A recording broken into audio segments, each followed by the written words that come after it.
ప్రతిష్టాత్మక శ్రీ అమర్నాథ్ జీ యాత్ర 2026 లాంఛనంగా ప్రారంభమైంది. నిన్న పవిత్ర గుహాలయంలో ప్రథమ పూజను శాస్త్రోక్తంగా నిర్వహించారు.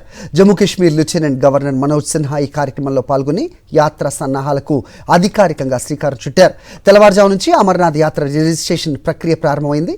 జమ్మూలో టోకెన్ల పంపిణీ, ఆన్ ద స్పాట్ రిజిస్ట్రేషన్ ప్రక్రియ అధికారికంగా స్టార్ట్ అయింది. టోకెన్లు లభించిన వాళ్ళంతా కూడా సంతోషం వ్యక్తం చేస్తూ హరిహర మహాదేవ్ అంటూ శివనామస్మరణ చేస్తున్నారు. జూలై 3 నుంచి స్టార్ట్ కానున్న ఈ వార్షిక యాత్ర కోసం దేశం నలుమూలల నుంచి భారీ సంఖ్యలో భక్తులు జమ్మూకి వస్తున్నారు. तांबूलं समर्पयामि।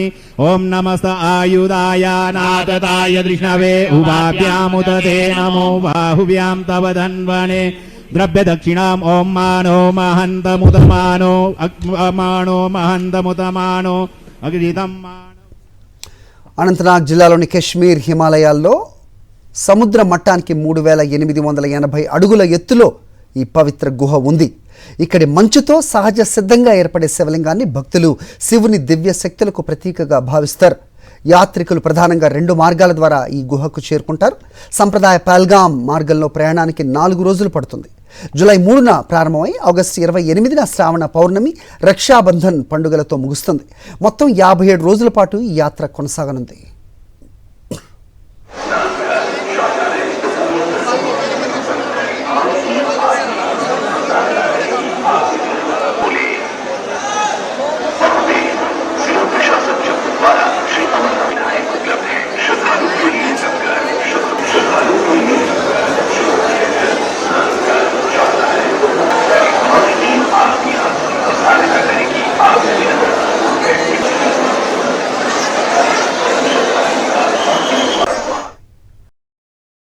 మరిన్ని అప్డేట్స్ కోసం ఛానల్ ను సబ్స్క్రైబ్ చేయండి. నోటిఫికేషన్స్ కోసం బెల్ ఐకాన్ పై క్లిక్ చేయండి.